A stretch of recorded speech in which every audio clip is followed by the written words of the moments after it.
Hi guys, and welcome to Escape Wheel Watch Reviews. My name is Steve, and today we're looking at a newish release from Pagani Design. This is the PD1733, but this is obviously an homage to the Rolex Milgauss. So this watch was provided to the channel by the Trendy Men's Watch Store on AliExpress. I don't have to send it back, but you know the deal by now. It isn't going to sway my review one way or the other. The Trendy Men Watch Store has always supported the channel big time, so go check them out. They also seem to have some of the better prices I've seen on watches on AliExpress, so it's always a good idea to follow their store because they always do have pretty good deals. The current retail price for this watch is $102 US. You can pay, I think, $10 extra for the big fancy box, but $102 will get you this watch. I have seen it fall down into like the $80 price range during some of the sales, so just keep that in mind when you're shopping. The watch comes in two different colorways. You have the blue-green that you see here, and then you have a matte black dial with some more orange accents on it. I think they both look good, but this one, there's just something really cool about this color. The watch case is made of 316L stainless steel. It has a sapphire crystal, a screw-down crown, screw-down case back, 200 meters of claimed water resistance. It comes on a stainless steel bracelet with a stainless steel clasp, and it is all powered by the Seiko NH35 automatic movement. So Pagani sells this case, or a case very similar to this one, in a lot of different watches. The Air King, the Explorer, the Oyster Perpetual, they all use this case or one that's very similar to this one. So I kind of knew what to expect with this one, but I figured this one was still worth a full review, just in case you guys aren't familiar with Pagani watches or aren't familiar with this channel. So yeah, I figured I would do the full review. So before we do get into the review, let's do a quick wrist check. Today I am wearing the San Martin SN0103. This is the mechanical chronograph. Yeah, I think this watch is awesome. Got it on this kind of grayish blue NATO strap today. So yeah, go check out the review for that one. I also want to take this time to remind everyone that I have a 5,000 subscriber giveaway. I hit 5,000 subs on Friday, I believe, so a few days ago. And I'm giving away 6 different watches, so I will leave the link for that up here. Go check that out, subscribe, leave a comment, and you can win one of 6 watches. So yeah, just keep that in mind. But I say, let's get right into the review. Alright, so dimensions. I pretty much know the dimensions by heart, but I will do them anyway. Got a case diameter of 39.8 millimeters, thickness of 11.6 millimeters. Got a 20 millimeter lug width. Got a lug-to-lug distance of 49.1, and with the bracelet we got an overall length of 52.3 millimeters. So again, I've had this same case on plenty of watches, and I think it wears pretty good. You've got just a little bit of turn down here, so if you have a wider flat wrist, it wears pretty good. Even the 52, I mean, it slopes down pretty good there, so it does hug the wrist pretty good. But yeah, I've got no real problems with how this thing wears. I've been enjoying it on the bracelet as well as on straps. I'm going to go outside right now and throw it on my wrist for you. And here it is on my 7.5 inch wrist, and as you can see, it wears fine. I mean, like I said, this is the same case that's on the Air King and the Oyster Perpetual, just a little bit different than that one, but yeah, I think it wears pretty good for me. So yeah, I have no real complaints about that. Fairly flat, but there's enough curvature. If you have a wide flat wrist, it should be fine. On me, it wears really nice. You can see all that play off the bezel. I think it looks really good. Very happy with it. The clear AR coating on the crystal works great. I've got no problems with the legibility on this thing. I think it looks really good. Getting it out in some direct sunlight, you can really see the color on this thing. I mean, it just pops. That super strong sunburst color. It looks great. Looks really good. Very happy with the color on this thing. And you can kind of see the green tinge to the crystal there. We'll talk about the crystal in just a little bit, but yeah, I think it does a really good job cutting down on reflections, even direct sunlight, as you can see here. Still plenty legible. So I've got no issues with it in that regard. So very happy with it. I'm going to go throw this on some straps though, and we'll get back to the review. And here we are on an orange silicone strap. This is a Barton, just a regular Barton strap. And I think it looks really good. I'd be doing a disservice if I didn't throw this on an orange strap. So there you go. I think it looks great. It's very comfortable. Really, accentuates that orange second hand. I think it looks really good. Very fun summertime watch. Here we are on a black Perlon strap, and yeah, these Perlons are really great for the summer, and on this watch especially. Yeah, really nice, lightweight, breathable, and very comfortable.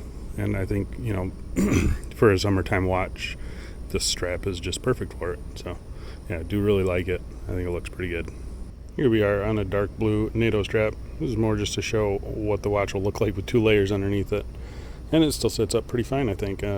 Yeah, not too high or anything like that. And yeah, feels very comfortable. This blue just doesn't really go, but I don't have any good 2-layer straps to go with this really, unless I just throw a black NATO, but that's just boring. So anyway, we'll go back inside. We'll get back to the review. So let's talk about the case finishing on this. So case finishing is actually done pretty good on this model. You have brushing on the tops of the lugs, as you can see here. Really nice satin brushing. Pretty happy with the brushing on this. The transitions from the brushed on the top to the polished on the sides are done pretty good. They're a little soft when you get close, but I mean, on wrist, you never really notice it. The polishing on the side of the case, done to an acceptable standard. Obviously, it's not perfect, but it is actually pretty nice for Pagani. Again, a little bit soft on these edges here, but again, not a deal breaker or anything like that. But pretty nicely done, and it is a slightly rounded case, so it's not just a straight slab side case, which is nice to see. You do have a polished Pagani design sign crown here at the 3 o'clock position. I mean, overall, pretty happy with that. The case back on this, as you can see, very simple case back. Nicely done, though. I've got no real problems with it. It's got the Pagani design logo, stainless steel, water resistant, and then it's got the model number here, PD1733. Simple notches to get a tool in there to get the case back off if you ever need to. Very happy with it. Low profile, so it does, the case sits right down on your wrist. And yeah, overall, I'm pretty happy with the case finishing on this. Okay, so getting to the crystal, we'll test it real quick for sapphire. As you can see, it's positive for sapphire, and the crystal on this one is kind of interesting. So it does carry over that Milgauss green hue to it. So I think it's just the edge. It's not the actual dial, like the actual crystal itself. So just the edge of it. So you get really nice glimpses of that green. I think it looks pretty cool. The crystal itself, it's actually really nice. They started putting anti-reflective coating on the underside. It's clear AR. And it does a very good job. You saw that out in my wrist shots. You can kind of see here that it's cutting down on the reflections as much as possible on my studio lights. But yeah, I think it is really nicely done. I'm happy to see that they're starting to put AR coating on these crystals. They look good. They did it on the Air King as well, the modern day Air King and the vintage Air King. But yeah, very happy to see that they're starting to put AR coating on these crystals. Very happy with that. And you can see here, it's just a flat crystal, but yeah, I think because of that green, it gives a little bit of interest to it. And it's a great crystal. I've got 0 complaints with the crystal on this thing. All right, so let's talk about the dial on this thing. So like I mentioned earlier, you do have this blue-green color. It is a very, it's not the Rolex Z blue color that I was kind of expecting. This is definitely more of a teal color. I mean, I think it looks great. It reminds me a little bit of the Miami Dolphins colors. So if you are a football fan, a U.S. football fan, I should say, yeah, it kind of reminds me of those colors.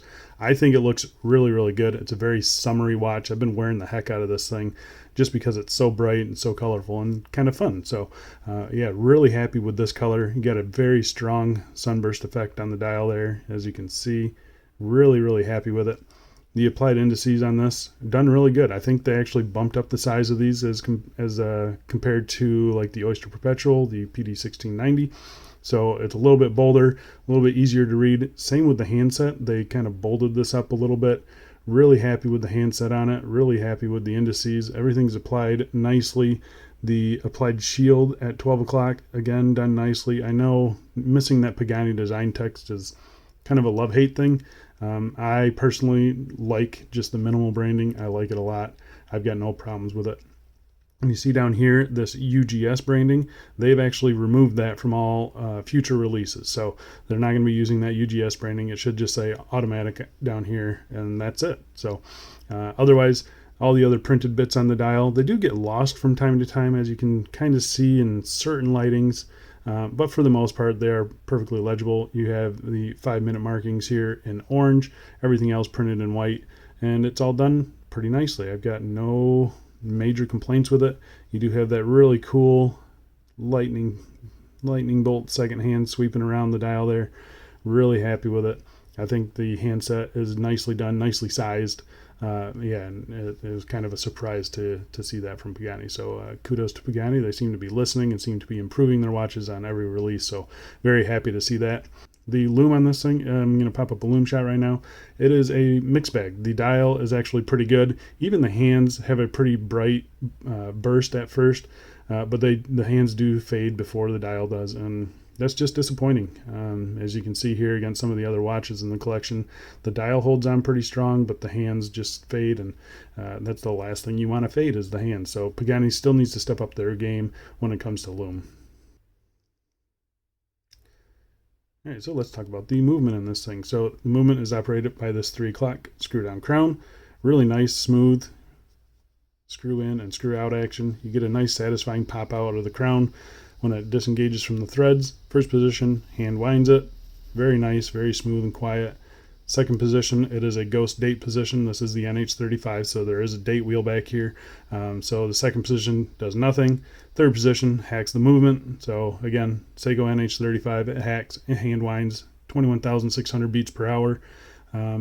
It's a workhorse movement. I've got zero complaints with it in a watch like this. I do wish they kind of upgrade to the NH38 and make it feel like a more complete watch for, I would say, minimal additional costs. So yeah, maybe Pagani can look into that for future releases. But overall, I'm pretty happy with the movement. This one, not quite sure of the accuracy on it, but I will pop up my time grapher shot right over here, and you can see how this one's running for me. These things typically run under 10 seconds fast a day, which is completely acceptable for me. So yeah, really happy with the movement. And again, the screw in, screw out action is just, I mean, it's just buttery smooth on this watch. I've got no complaints with that. So let's talk about the bracelet on this thing. So bracelet is your typical Pagani design bracelet. It is a 3-link. You have solid links, solid end links. You have screw pins for adjusting here. The finishing on it is done fairly well. I'll give you a close-up look at the brushing here. So you do have brushed on the tops here, polished on the sides. This is one watch where I would have made an exception to the I hate polished center links rule. I think this thing would look pretty good with polished center links. That's just me though. Yeah, so let me know what you guys think. Anyway, back to the watch. This bracelet it's actually one of the better ones that I've had from Pagani Design. There's not too much flex in here, not too much jangle. Yeah, overall I'm satisfied with the bracelet. Slightly better than what I was expecting, but you know, I think it's just a quality control issue thing. Some are going to be good, some are going to be bad. This one's pretty good. The Pagani Design clasp, it's your typical Pagani Design clasp, signed here. You got brushing on the top again, polishing on the sides there, nicely done. You've got, this is going to be tough. You've got your flip lock here, and then you just have a simple pull tab there. It's milled on the inside, but yeah, typical, a little bit of slop. So, but everything functions fine. Usually, I mean, not usually, but sometimes you get these watches where the slop in this is just so bad that it won't latch. I've never had a problem with that. So I'm happy to report this one is actually pretty good. It does have a sweaty day extension. So you just kind of pop that out. You get about 5 or 6 millimeters of extra length on the bracelet, which is always a positive. And while you do have this thing popped out, you can get a spring bar tool in that little hole right there, and you can adjust this on the micro adjust. I hate these hidden micro adjusts. They're a pain in the butt to use, but they are there, so just keep that in mind if you're looking for the perfect fit. Yeah, you can do micro adjust on this thing. It's just kind of a pain. As for the negatives with the bracelet, it's the typical things that you see with this bracelet. These corners here are very sharp. The clasp, I mean, you're going to have some quality control issues with the clasp. Sometimes that extension works, sometimes it doesn't work, sometimes it's a real pain to get it to work, but it does work. But otherwise, I think the bracelet is perfectly fine. And with this one, I've got no no issues with it. So I'm pretty happy with it. The end link fitment has always been pretty solid on these things. On this one here, there's a teeny tiny gap there, but again, it's not a big deal, and it is in there pretty solid. So, but yeah, I'm pretty happy with it overall. So there you go, guys. That is the Pagani Design PD1733. I think it's another hit from Pagani Design. They are packing a lot of specs and a lot of fun into a watch that you can get for about $80 during a sale. Yeah, I've had a lot of fun with this watch. It's a very summery watch, and we're in the middle of summer here. Summer's a little longer in Florida too, so I'm going to be able to use this for a long time. I've been very happy with it. I see no reasons not to get this watch, and I like to see that Pagani is actually improving their watches. So yeah, let me know what you guys think about this. Do you like this color? You think it's a little too flashy? I'm always curious to hear what you guys think about this thing. But yeah, I think that's pretty much it. Don't forget about that giveaway. Go check it out. I'm giving away 3 Pagani designs, a San Martin, and a couple Benyars. So yeah, just keep that in mind. Go do that. Subscribe, all that fun stuff. I think that's about it, though. Thanks a lot for watching, guys, and I'll see you in the next one. See ya.